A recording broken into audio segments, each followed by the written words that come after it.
Hi everyone and welcome to She's Stitchin'. My name is Melanie. In this video tutorial, I'm going to show you how to work up this swatch of single crochet. So I'll teach you all the way from the beginning, from doing the slip knot to the chain, and then how to single crochet and how to count each single crochet, and then how to turn and go up to the next row. If you're new to my channel, I'm also teaching a new stitch every week to make into a sample blanket.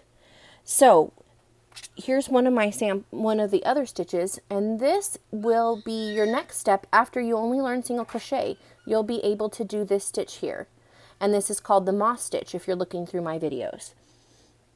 It's also called linen or granite stitch. So that's also only using single crochet, but I wanted to kind of show you some things that you can create with just single crochet.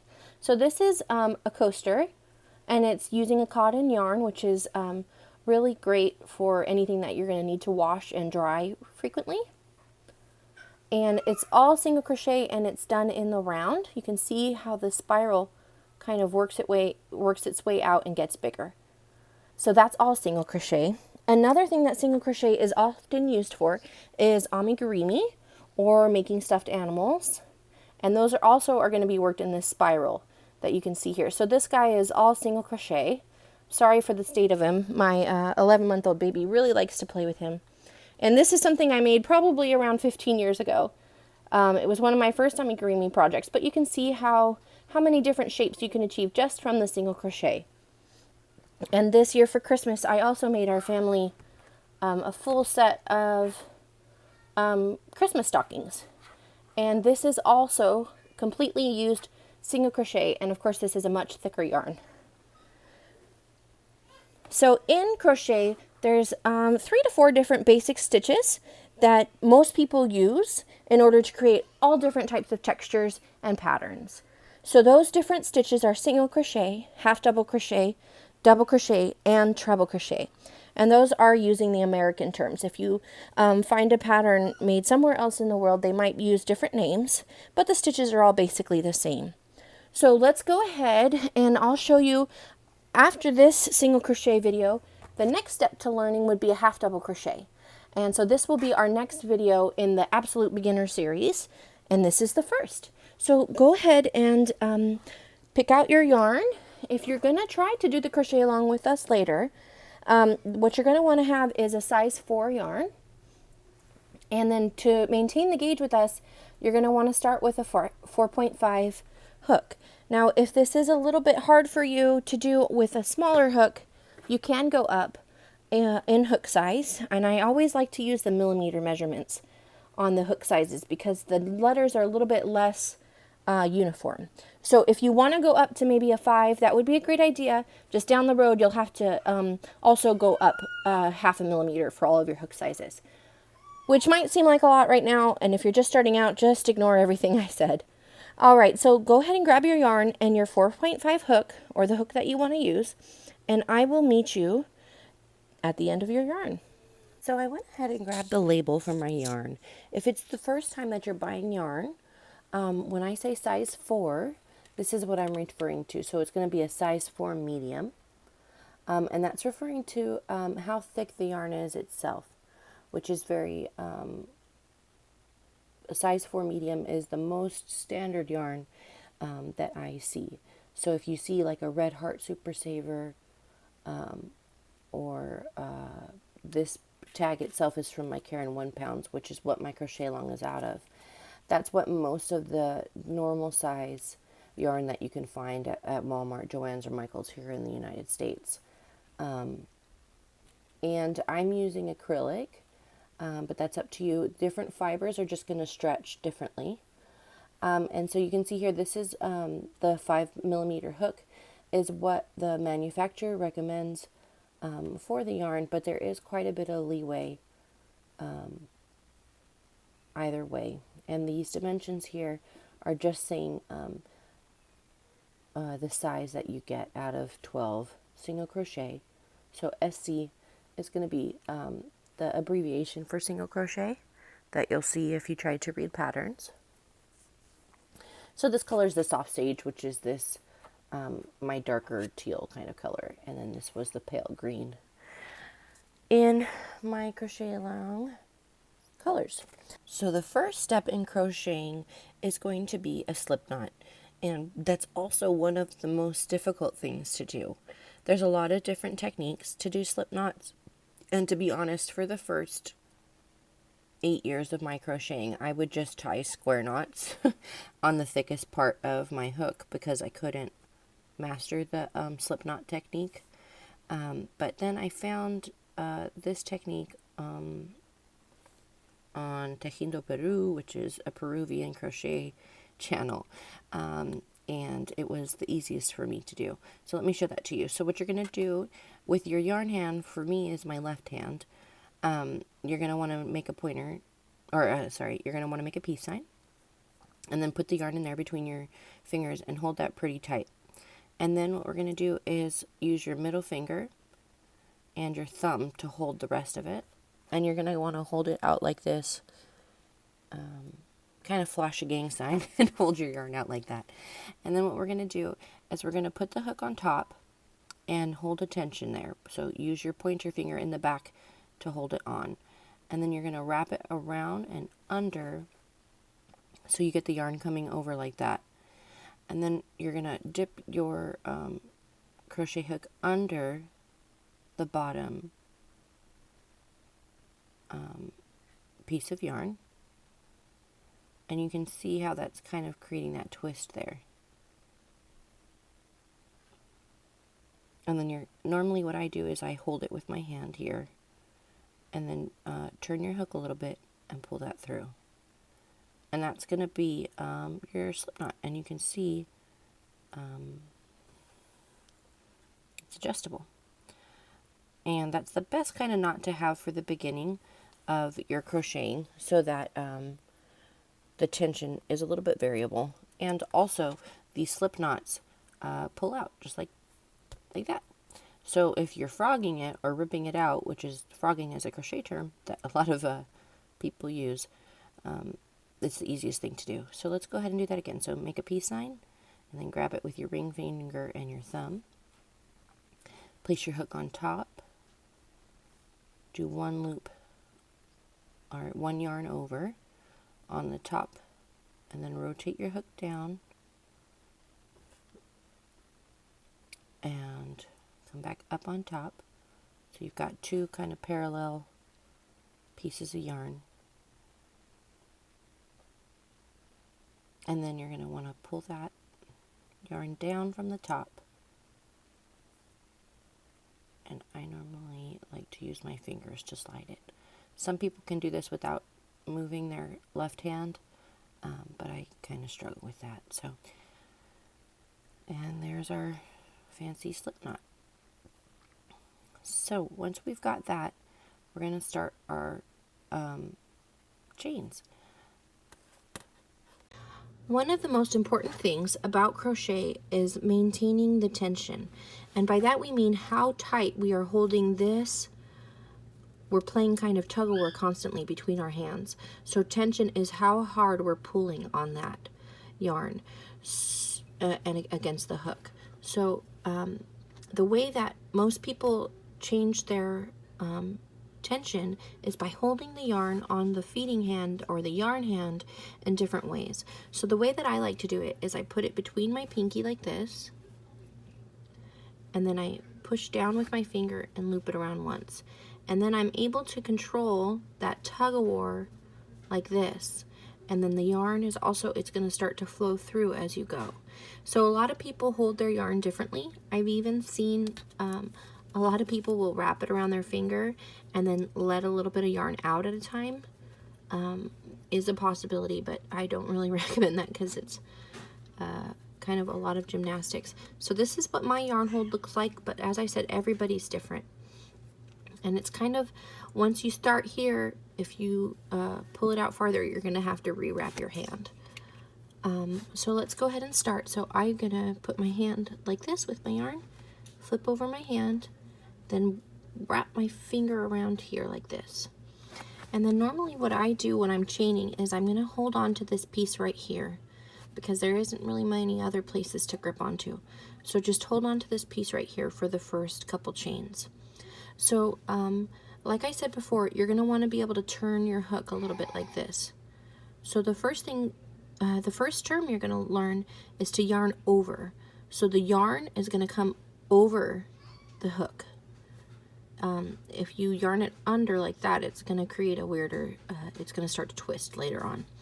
So what you're going to want to do is yarn over like that.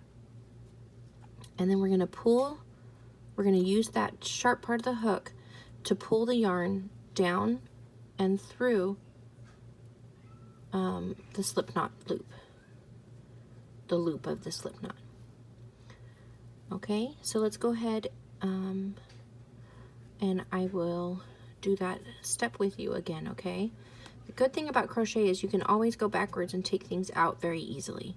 So you can see I've got my slip knot on here and I'm holding the yarn down here, and we're going to yarn it over and then pull it through like that, okay? And then you can see our first little V, and that's your first chain. So let's go ahead and do that again. And you're going to yarn it over and use the hook to pull it down and through. Now the way that it's shaped, it's easiest, you can see, let me extend this loop just to give you, so you can see a better example. So when you're pulling the yarn back through, you want to have it held like this. And then on the loop that's already there, you're going to want to kind of have the shank or the sharp part of the hook pull through right here, and that's how it's going to be the easiest to pull your hook back through. Alright, so let me tighten this back down. You can see how this is, you know, the different tension. Wrap that again.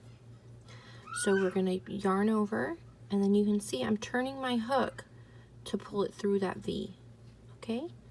So what you're going to want to do is continue chaining until all of your loops are about the same size.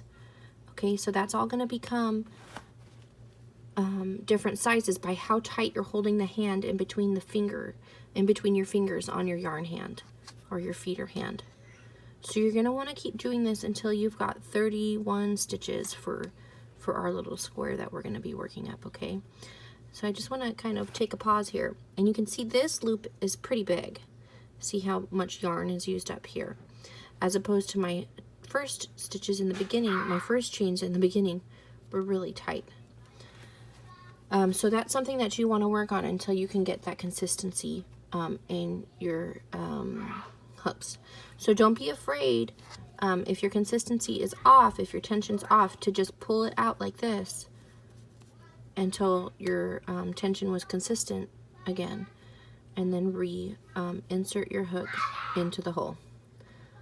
Sounds like my boys are doing something. I need to go check on them, doesn't it?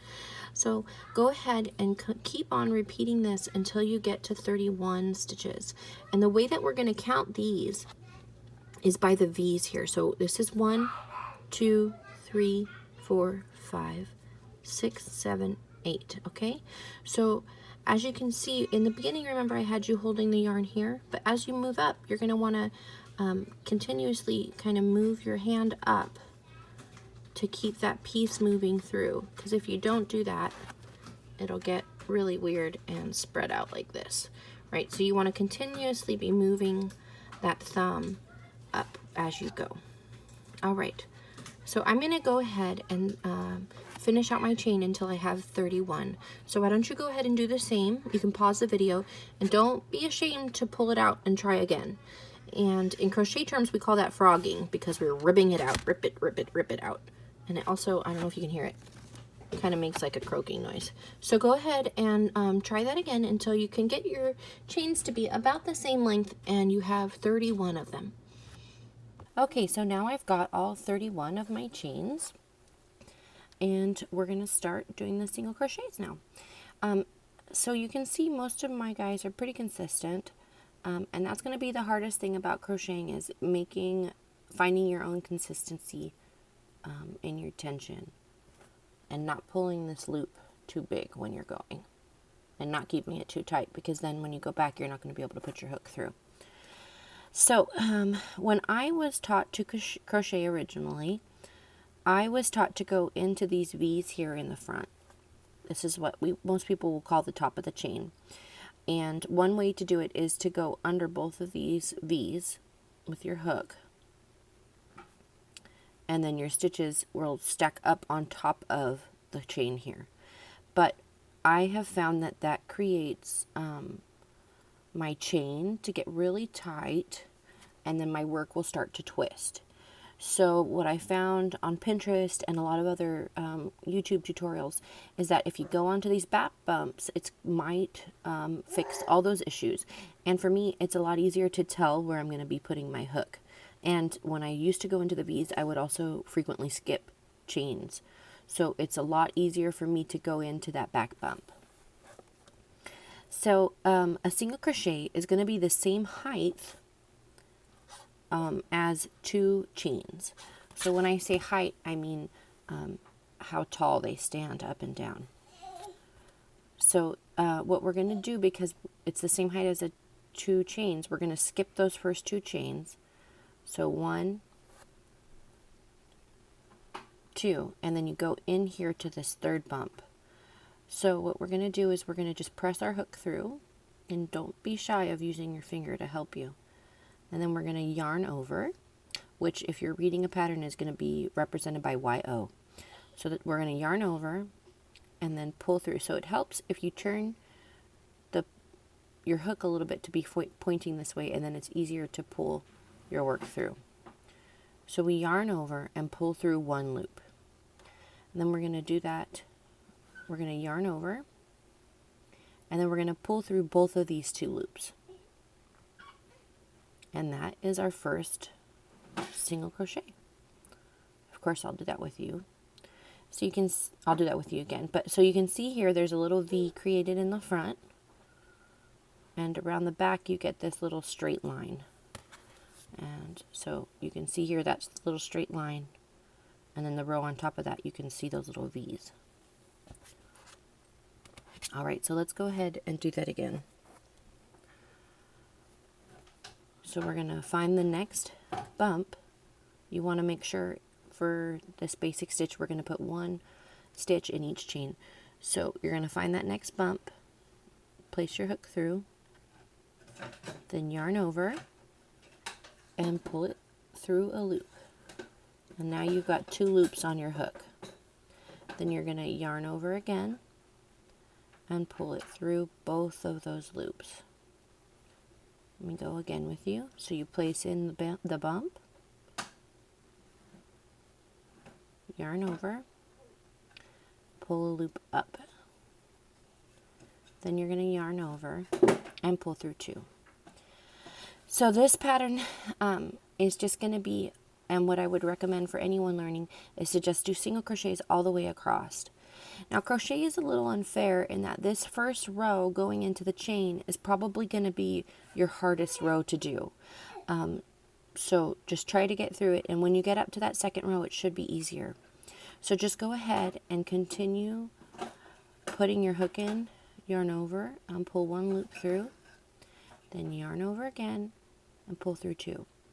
So what you're going to want to do is continue doing that all the way to the end, and I will join you at the end of our row for that last stitch.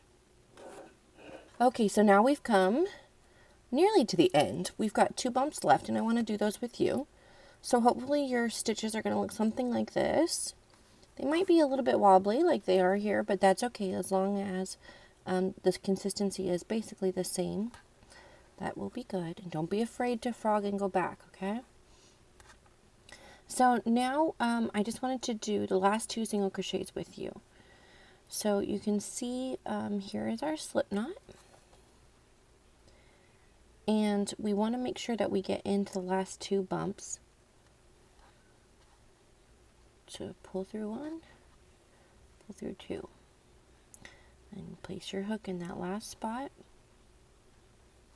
Pull through 1, pull through 2. And then we're going to want to go back and make sure that we got all of the stitches, counting it up to 30. So you can see it kind of spins a little bit, but that will stop doing that as we work up. So this here is our turning stitch, and we're going to want to make sure to count that. And then you can count this 2 ways. Sometimes it's easier to count by the V's on the bottom, but sometimes it's also easier to count here. So you can see these two little lines, and that's going to be a stitch. And the other way you can count it is by the top V. So you can see one of the turning stitch, so it's a little bit smaller, 2, 3. Or if you do it by the main part of the stitch, you can see these two legs, 1, these two legs makes 2, and then the turning chain makes 3.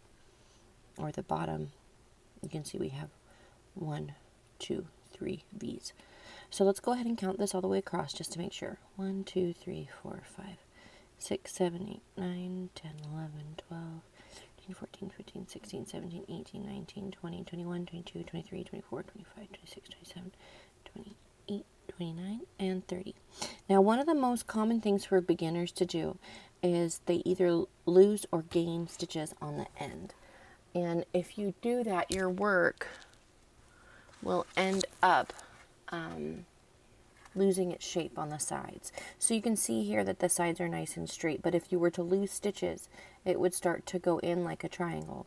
And if you were to gain stitches, it would start to open up like a trapezoid or something like that. I'm trying to see if I have a sample of a mess up from where I'm sitting. I don't think I have one, although I've made plenty of mess ups and I didn't notice until the end. So you're not alone if you mess up. All right, so let's go ahead and do the turn. So what you're going to want to do is to chain 2. There's plenty of turning methods that people use, but the easiest for a beginner is to just chain 2. 1, 2, and then turn your work. Okay, and then this first bump here is going to be is not going to be used because it's going to be represented by the turning stitch. So what we're going to want to do is go into the next stitch. So you can see our last single crochet there, and then the next one. And if you look on top, you're going to see these are our chain 2, and this is the V. That is for the turning stitch. And then this is the V that we're going to want to go into. So we're going to place our hook in, yarn over, pull through 1, yarn over, pull through 2. So it's just a regular single crochet. And then we're going to want to go into this next V here, and we want to make sure that we always get under 2 pieces of yarn like that. So yarn over, pull a loop through, then yarn over and pull through 2. So these 2 pieces of yarn here, the parts of the V, are referred to as the back loop and the front loop only. Now some stitches will call for you to only place through one of those loops, but most of the time we're going to want to go through both of the loops like this. So yarn, pull up a loop, yarn over, pull through 2. Place our hook in, yarn over, pull that loop through, yarn over, pull through 2. And from the front, if you pull it apart a little bit, you can see this little next triangle that we're going to want to aim for. Both loops, pull through 1, pull through 2. Another common mistake that I have noticed in the beginning groups on Facebook is that people are not placing their hook through both of these loops. So this back loop is called the back loop, or this back piece of thread here, the yarn, is called a back loop, and this one is called a front loop. Now some patterns are going to call for you to go through the back loop only or the front loop only, but it's not that common in blankets or scarves or something flat. So let me work up a few stitches into this back loop only to show you what it looks like so that you can recognize if you're doing that on accident. So you can see I just did 4 stitches incorrectly for this pattern. So you can see they kind of have this ridge here. This line is developing, which is something like an extra seam that I don't really want in this pattern. And you can also kind of see it does make the it does kind of cause the work to like bubble in. You can see it's starting to bow a little bit. So that is something that can happen with only working in the wrong loop. And the other thing is it's a lot looser of a stitch. You can see when I pull here on these that are done through both loops, they don't really come up, right? but if I apply the same amount of pressure to these ones that are through the black loop only, we get more of a hole. So that's why we don't want to do that. And it's also common for people to only go through the front loop, and that's a little bit harder to catch because as you're doing this, you can't see that back loop, right? So if I was trying to do this, I might not necessarily know that I'm missing that back loop, but you can see how high that piece of yarn is able to get pulled when you're doing it incorrectly, because it's making everywhere else tighter and more flimsy because you're only going through one. So you can't really tell that much from the front except that it's looser, but when you flip it over on the back, you start to see that line there, and that's something that we don't want. You can also see it starts to float up higher. So we want to make sure we're not doing that. All right. So let's go ahead and continue back. So make sure you're going through both of these loops here. Okay, so let's go ahead and I'll work through that, turning with you again at the other side. So I will meet you for the last stitch of this row. I do these last two stitches with you, so just so that you can see what that turning chain is starting to look like again. So we've got those two V's. We're going to go in both V's, pull a loop through, yarn over, pull through two. So it's going to be a little bit tight when you're on these edges, but we do want to make sure we're through both of those loops that I was talking about. So go through the front and the back loop. And I normally use my finger to push through. And that just makes it easier. So then do a normal single crochet on the side here. And then of course we are going to step up again. So we're going to chain two,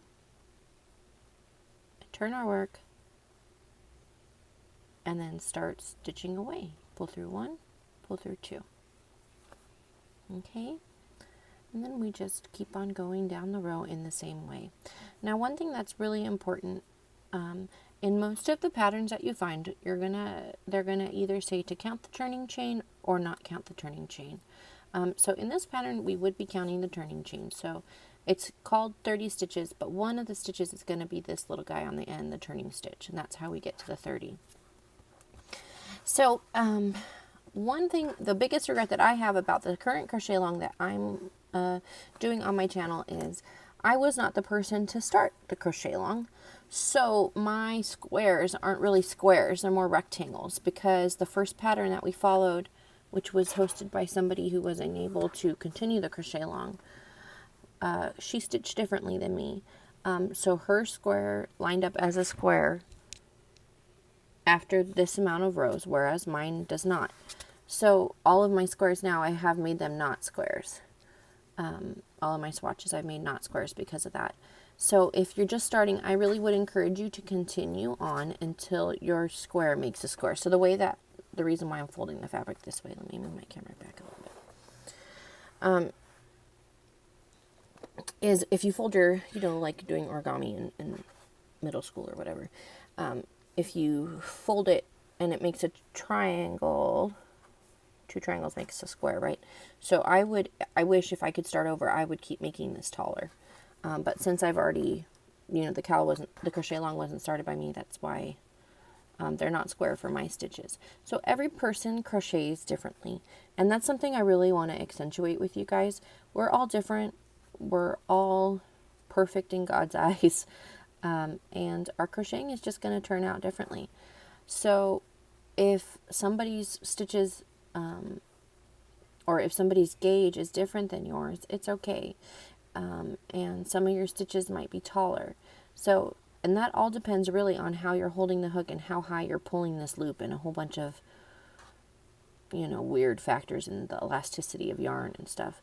So you can see if I do a little bit here of pulling this up higher as I'm going through and having less tension in this hand, in my yarn hand, if I pull this up higher, the stitches are going to be a lot bigger and a lot more loose. And I'm over accentuating that fact just, so that I can catch it on camera.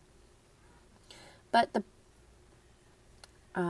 the reason why I'm saying all this is if you're doing the crochet along with us, just go ahead and make it so that your square is a square. That's the one thing I would do different if I could start over. So you can see here, this is about the same height as my yarn from this little bump to that bump, the space in between, right? But depending on how you hold your yarn and your hook, it will get a little bit different. And if you take that little tiny millimeter or whatever of distance and you multiply it by all these amount of rows, that's how you're going to get the difference in the shape. So when you're counting single crochets, the one last thing I want to tell you guys before we're done is you can see down here this line, and then another little bit up, you see that same kind of shape of the stitch again. So that's actually 2 rows. So this is 1 row, 2, 3, 4, 5, 6, 7, 8. So that's how we kind of add up the different rows for counting. And you can always, if you want to, join our Facebook group. I can help you count your rows, and there's also not only myself, but quite a few other experts in the group that are starting to do the crochet along with us as we go. So if you finish this up, that would be great, and I hope you're able to. If you have any questions, please comment down below, and I do try to respond as fast as possible. And once you're done with just the single crochet, you will be able to create this moss stitch. And this I did with 3 different yarns. So you can go ahead over there and check out that video after this one. So watch out next for my next ultimate beginner guide will be for the half double crochet, which will be this stitch. And I will also be adding a new video on how to do the borders. So I hope you join me again on the channel. And if anybody asks where I am, just tell them she's stitching.